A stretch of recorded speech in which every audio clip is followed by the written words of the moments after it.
It's Groundhog Day for McLaren in Canada, only this time the other driver didn't win the race. And it was a bit shorter too. Welcome to the Grid Talk podcast. We are here to review the Canadian Grand Prix in Montreal. And I'm your host, Tom Horrox, and I promise there'll be no more niche McLaren references in this show.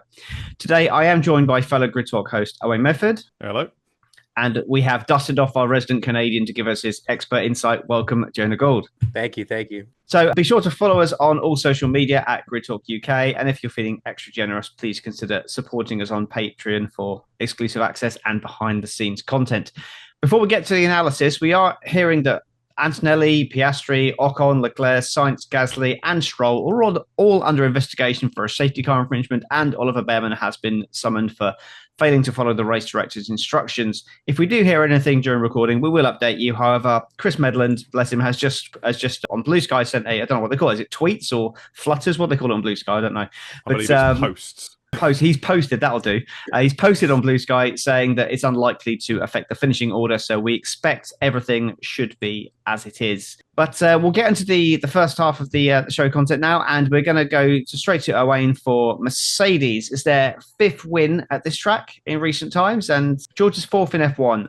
How did they do it, and are they back? I mean, how they did it was, as far as I could tell, having quite convincingly, at least on George's side of the garage, more pace than the others. You know, I kind of thought after qualifying, you know, they came sort of back last year, obviously with Russell getting the pole in 2024 as well. But the fact is that in the race today, it wasn't just one lap pace that Mercedes had. They do seem to go quite well around the Circuit Gilles Villeneuve.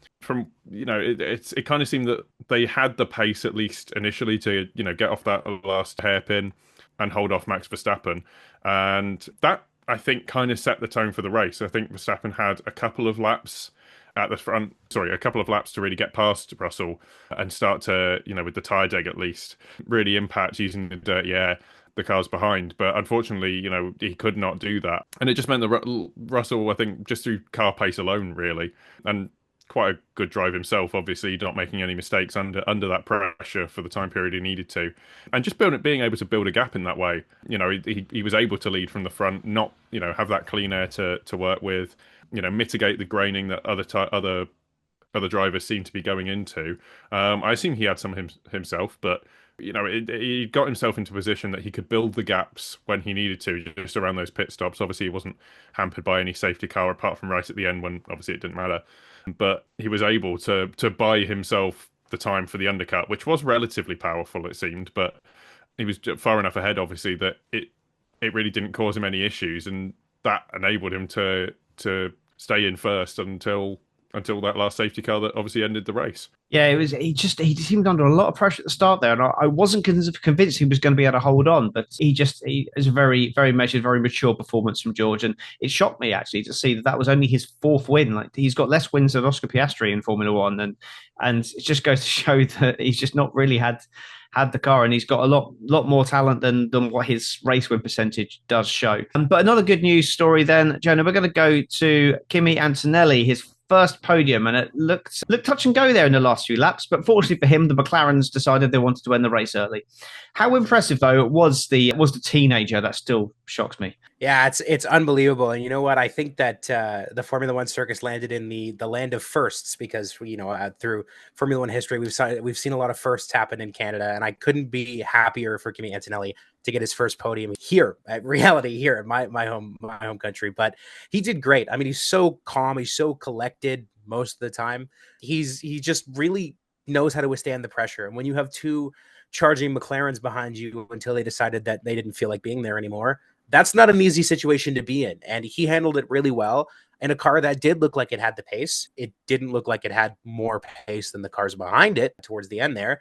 But I'm really, really happy for him, and I think he did a great job. And I truly believe that we're witnessing a very, very talented driver, and dare I say future world champion in that car when he gets a little bit more experience. I think Bono's been doing a great job coaching him when he needs to. It was only a matter of time for Kimi Antonelli to get his first podium. I couldn't be happier that it came here, but it was only a matter of time. We knew it was coming, and I think it just took a track that had not too many high-speed corners for the Mercedes to really shine, and Kimi made the most of it today. And I think he did a great job, and we're in for a treat for this kid's career. Yeah, I echo that completely. And Mercedes now back ahead of Ferrari in the Constructors' Championship, and we will get onto their race later as well. But Owain, we've delayed it for long enough. It was destined to happen. My wife called it just seconds before it happened. I thought they were through. I thought they were safe and it had all gone through. But then Lando Norris hits the back of his teammate going into turn one. How did you see it? Where did you lay the blame? And where was McLaren's pace this weekend? Yeah, it seems a little odd. I'll start by burying the lead, really. But I think McLaren just, we all predicted that they'd, be a 1-2 and be on pole, and clearly they weren't.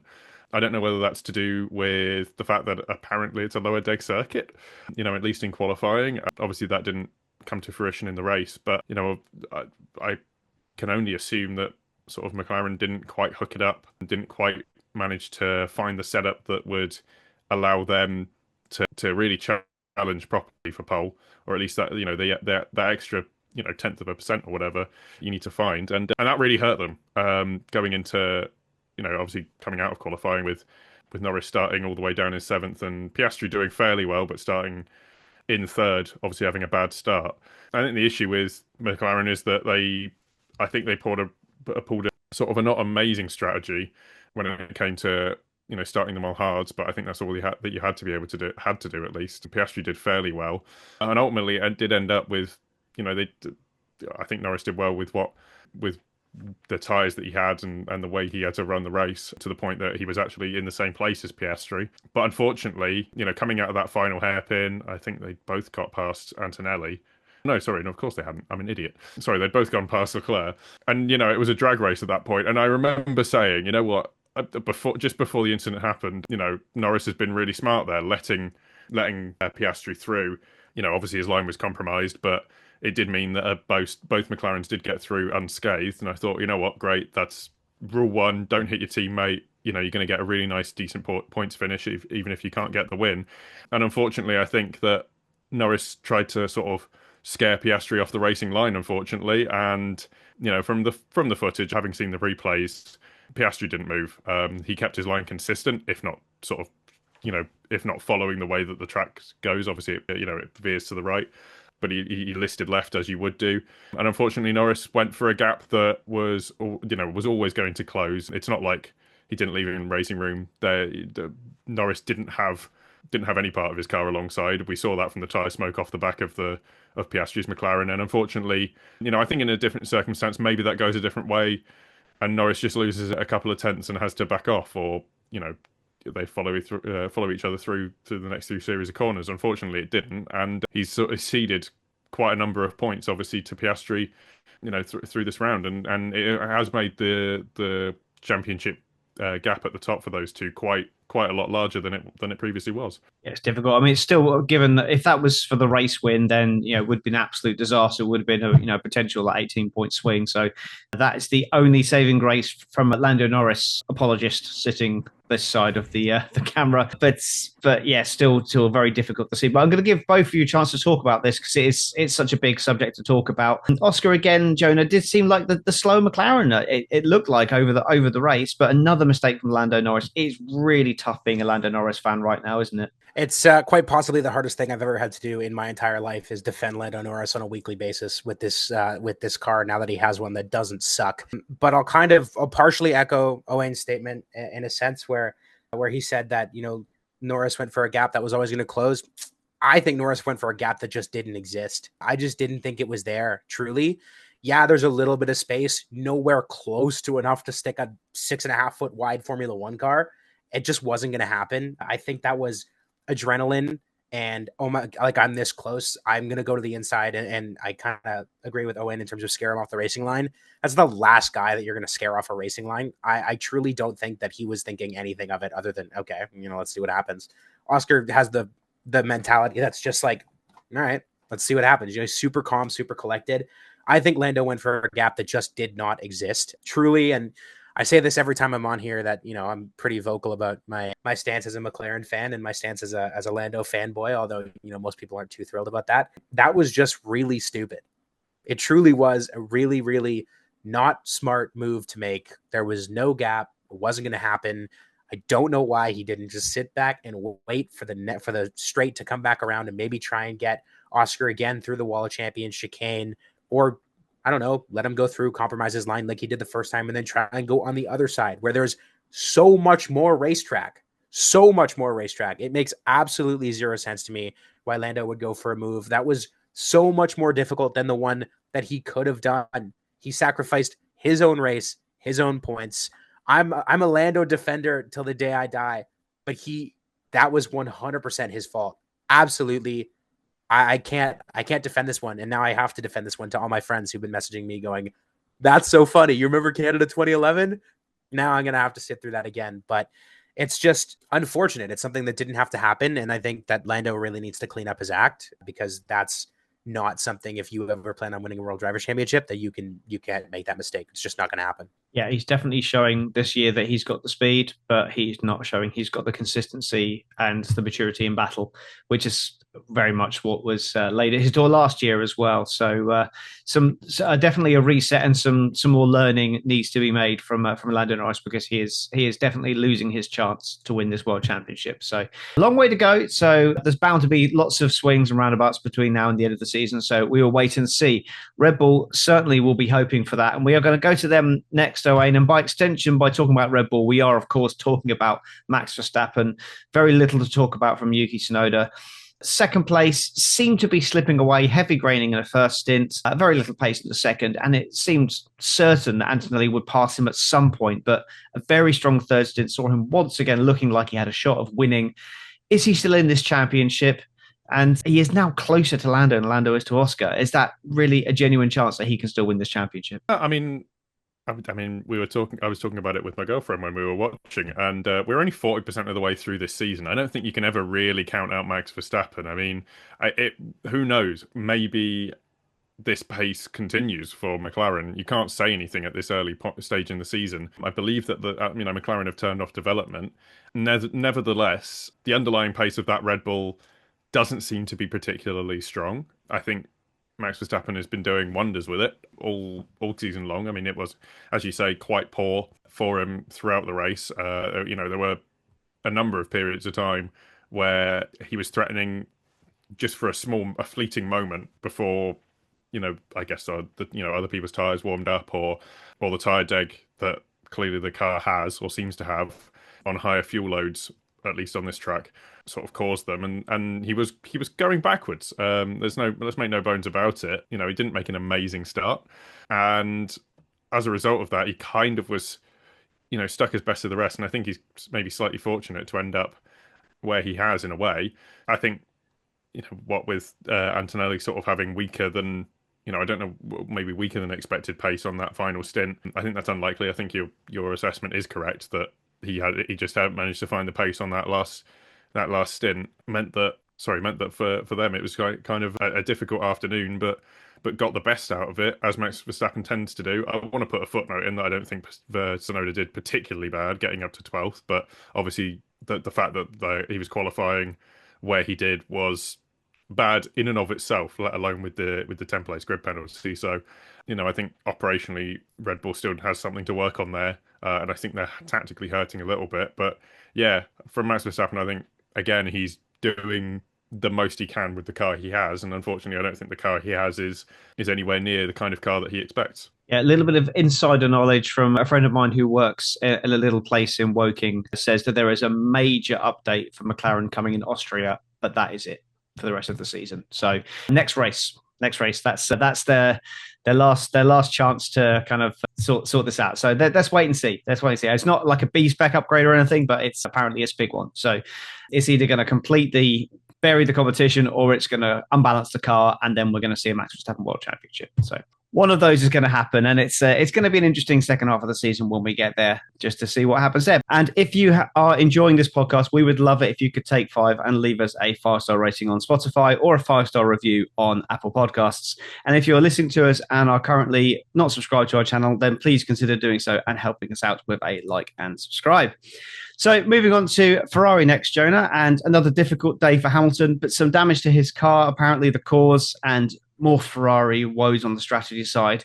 what happened today? And do you think there's any truth to the rumours of Fred Vasseur's removal if things don't improve? Listen, I mean, we know Ferrari has high expectations. What I am going to say really quick before I dive into the Ferrari stuff, if your friend from Woking wants to get me a job, I'd be more than thrilled. Anyways, but yeah, we know Ferrari has high expectations. When you have a team of that caliber in terms of history and what they expect, you can't. Second is not good enough. Actually, third is not good enough if you consider the change in standings today.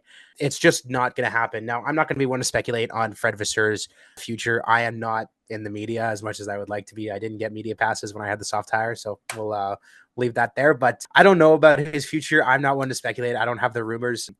I can't imagine that it's crystal clear considering Ferrari's current standings and considering Ferrari's current performance, but I don't know. I truly don't know. I think they left all their intelligence in Le Mans in France because like what are they doing? It makes no sense every time. That it actually you have your number 1A driver in the 16 car saying that he does not understand what you're doing on the strategy. He's saying, "Listen, these tires are fine. I'm cool with this. This is okay."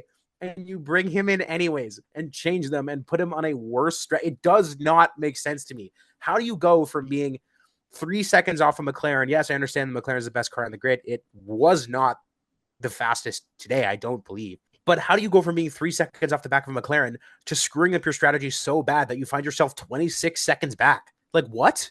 It does not make sense to me. You have your driver actively telling you what you're doing is wrong. Their other strategist now drives a Williams. Like it doesn't make any sense to me at what they're doing. And every time it's every weekend, sometimes they'll have an absolute genius strategy where everyone goes, "Whoa, Ferrari's so back. Look at them. Look at how good they are." And then the next week they come out and goof like this. It just doesn't make sense to me. I think that they keep looking at their team principal when it was Mattia, now it being Fred. I don't think that's the problem. I truly don't think that's the problem. Yes, the car's not currently in the development stage and it should be. I'm assuming that they're probably looking towards 26 as well. I would imagine that's what the majority of teams are doing. I don't think that that's their problem. I truly believe Ferrari would have so many more points, not even this season, but other seasons in the past, if they just didn't screw themselves out of it so often. I truly believe that. And you have Charles Leclerc, who, hot take, I think is a little overrated. He's great over one lap, but I think he's like okay in race pace. And you have a 7-8 to some people time world champion that is in your car. This is not acceptable with that driver lineup and that team. It will not fly. If this doesn't change, there will be some serious moves at Ferrari. I do believe that. I mean, at the end of the day, though, if you're frustrated about a 5 and a 6, then, could be worse, but still, that's not going to fly for Ferrari. They got to get their stuff together, and this is not acceptable for them and their fan base and the expectations surrounding that team. Even though it is P5 and P6, that's not going to cut it there. No, I agree. They are underachieving, but I think removal of Fred Vasseur at this stage, coming up to the 2026 season when everything is geared up towards that, like, do you know what? If they extend, maybe that might be everything was building up towards this. They thought they were going to be in a position to win a championship this year. They're not, but everything's moving forward. To change it now, all it would do would just ruin 2026 and 2027 for them. And then they're saying, oh, we'll look at 2030. Then the person they brought 6, they'll sack because they're going to give them 4 years. So we're just in the same vicious cycle we get with Ferrari every 5 years. And who would want that job? But there we go. Anyway, moving on to some slightly better subjects to talk about here. The weekend promised so much for Williams, Owain, but bad qualifying for the other Ferrari strategist, Carlos Sainz, and a terrible race for Albon means only 1 point salvaged. And I say salvaged. Is it a point gained or is it a point salvaged for Williams? And how disappointing was Albon with that strategy? That's not the Alex we normally hear. Yeah, you know what? I would love to tell you what happened with Albon, but all I could focus on was the fact that Mercedes' power unit reliability is ridiculous. It's becoming a trend a bit. And obviously Sainz, yeah, I think, as you say, he did salvage a point. Obviously, it's not, just from the starting grid, you'd expect that this would, Albon would be the one taking home at least a point, but had a bad time. What was it, jumping over the chicane on the first lap and that's back. When it comes to the pit stops, unfortunately, I remembered what happened. But to be honest with you, it wasn't great. And as you say, then they had to retire the car, which, may be the saving grace.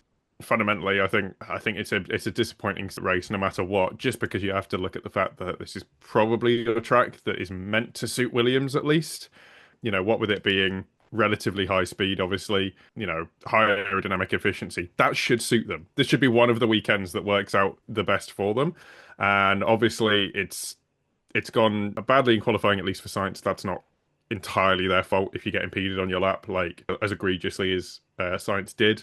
But the rest of it is a bit self-inflicted, and I think they're a little bit lucky maybe to take home that point. Given everything going on, yeah, it's a weekend to forget for Williams because that was not a great start. I've had a thought. Maybe it wasn't poor reliability from the Mercedes power unit, but I don't think going across the grass like that is gonna do a highly strung piece of machinery that much good. So it could well be self-inflicted. But yeah, not a great weekend for Williams, and one that they will want to forget very rapidly. So you heard it here first. If Mercedes ever bring out a lawnmower, you don't want to buy it. So yeah. So then moving on then to the subject that we have to give to you, Jonah, every time you're on is going to talk about Aston Martin, which means Fernando Alonso, and of course your hero, the chosen one, Lance Stroll. So another 6 points for Alonso puts him up 2 places to a lofty 16th in the championship.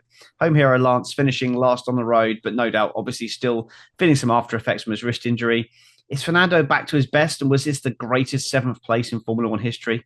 And how do you rate Stroll's performance this weekend? I mean, let's be real. Fernando never left. That guy's insane. He's an absolute monster. I mean, he's 41 driving that car. I can't wrap my head around it. He never left. He's always been there. He just took you remember that Daniel Ricciardo quote after he won in Monza where he's like, I never left. I just stepped aside for a while. That's what Fernando Alonso is doing right now. He's just giving all the other rookies a chance to have their time, and then he'll come step back in and have a good time. He never left. Now, we expect good stuff from Fernando. I mean, he's a 2-time world champion. He has a history of outdriving the cars he's been put in his entire career. I wouldn't say this is necessary. I didn't know that. I wouldn't say he's necessarily like a surprising P7. It was only a matter of time until Fernando started to, cook, I guess you could say. Now, on the subject of my compatriot Lance Stroll, I'll be the first one to tell you that, oh God, man, I don't like. There's really not many more excuses we can give the guy. I don't know what happened. He was so good in a Williams. I really enjoyed watching him when he was with Williams. Okay, so good might be a bit of a stretch, but I really enjoyed watching him when he was at Williams, and I enjoyed watching him when he was at Racing Point too. I thought he had some serious talent.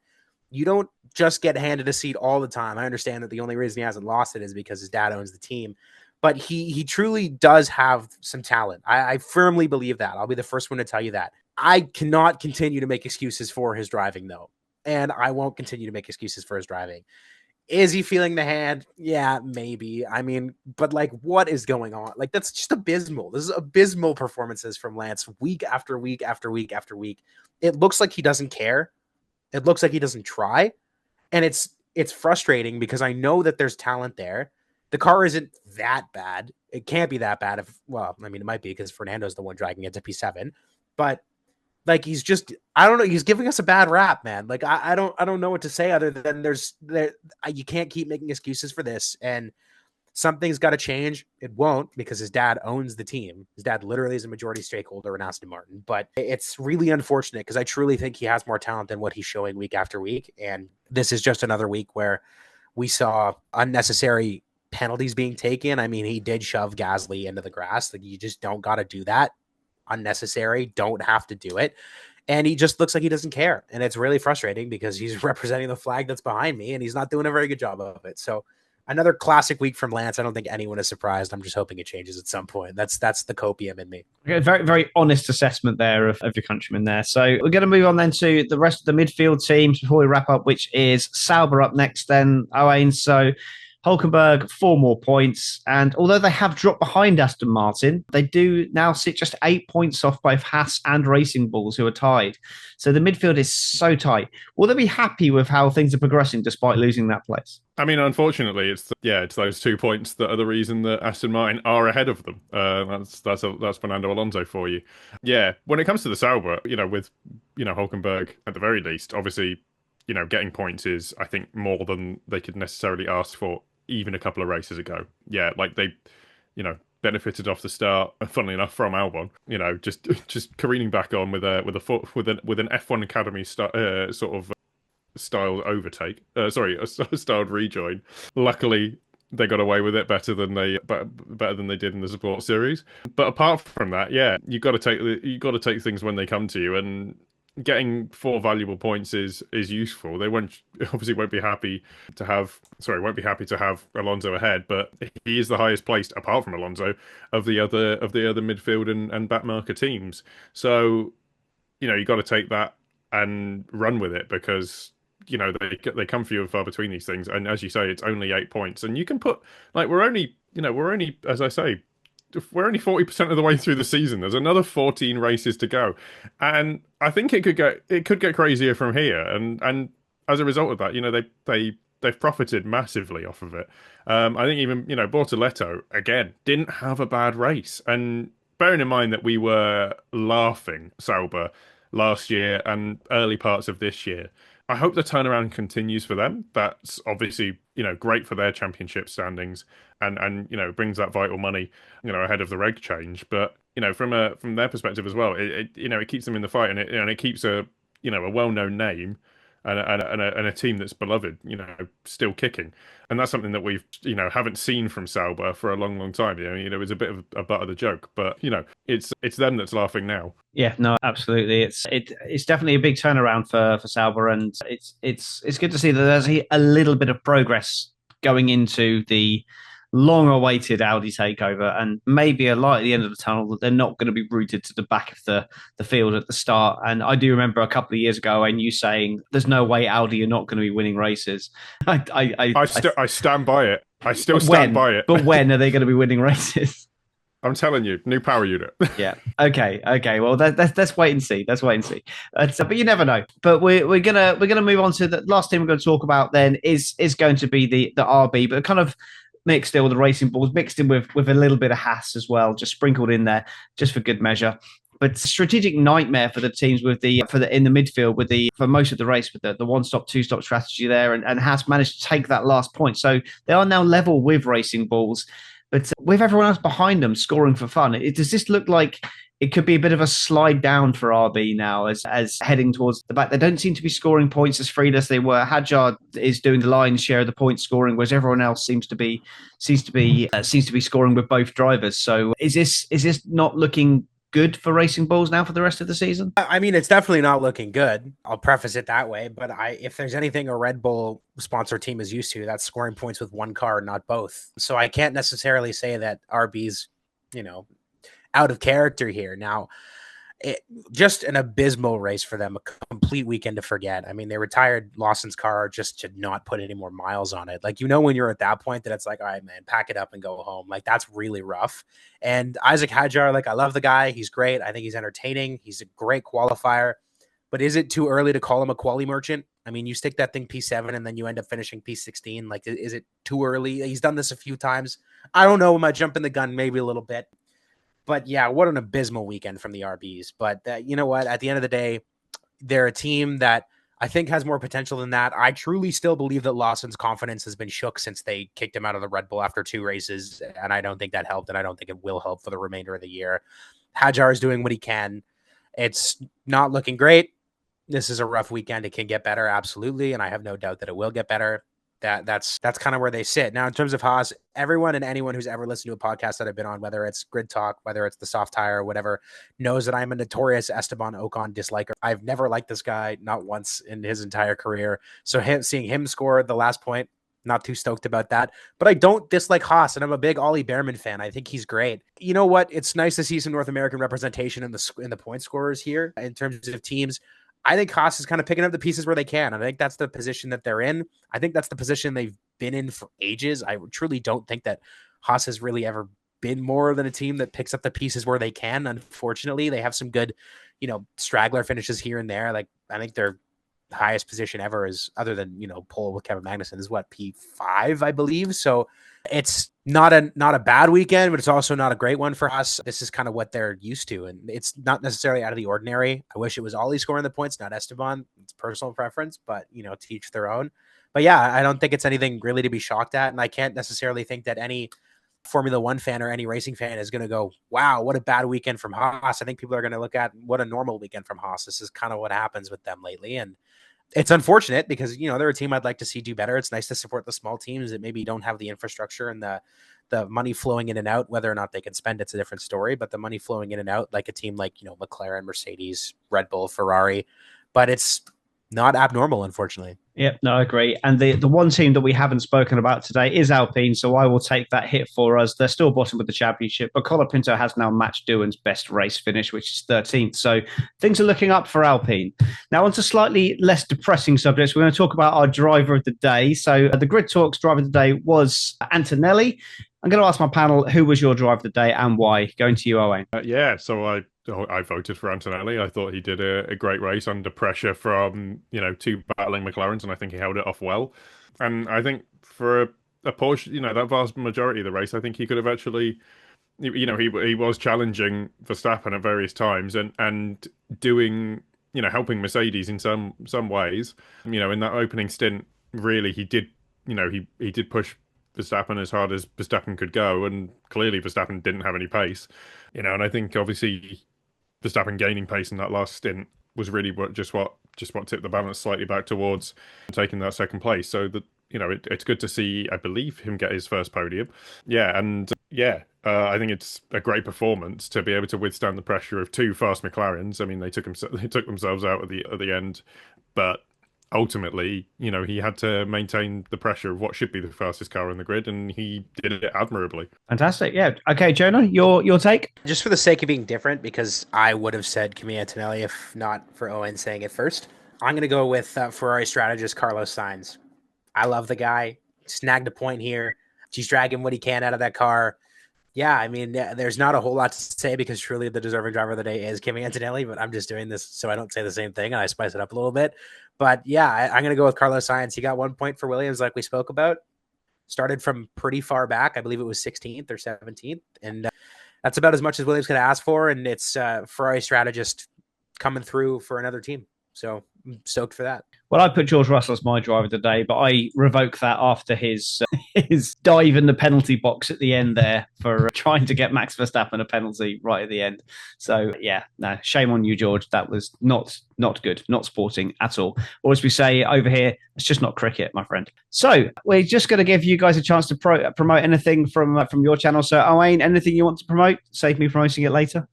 It's just our Grid Talk social channels where you can keep up to date with the prediction challenge that we've been running for the last 10 races, and I am doing shocking in it. Slightly better than Tom, I believe. And thankfully, just everything fell apart for I think everyone else's prediction. So I gained a whole maybe 1, maybe 2 points, out of the entire thing. And if you want to find, keep up to date with that, and then you can find that at Grid Talk UK on all of our social media platforms that use that's at Grid Talk UK. Yeah, I think I got Verstappen in the right place, and I think that's it. I think I had him second, but I can't remember. But yeah, everything else, no, I did not have that. I nearly put a George Russell win, but I thought, McLaren will be fine. Anyway, Jonah, what would you like to plug? Well, first off, you can follow me on Twitch. It's at Jonah F1. I do a lot of endurance racing nowadays, and they don't race Formula cars, so you can come see us there. We just got a podium in the 24 Hours of Nürburgring, which was exhausting, but worth it. And I just want to say, go follow Grid Talk also. They dust off the resident Canadian every time the races are in my time zone, and I appreciate the fact that they give me a platform to speak well about McLaren sometimes, so that's always nice. Always great to have you as well. We'll get you a new duster for next year. So yeah, Grid Talk is available on YouTube as well as Amazon Fire, Spotify, Apple Music, Verbal, and Pocket Cast. Just search for Grid Talk for our back catalogue of shows, previews, reactions, and results. Thank you to Jared Bradley and Holly Eagle once again for supporting us on Patreon. And if you would like to support the show further, why not sign up to our Patreon for exclusive content? Also, make sure you subscribe so you're first to know when each episode is released. We will be back soon with plenty more F1 content, hopefully some better news for McLaren. Thank you very much for listening to this podcast, and goodbye.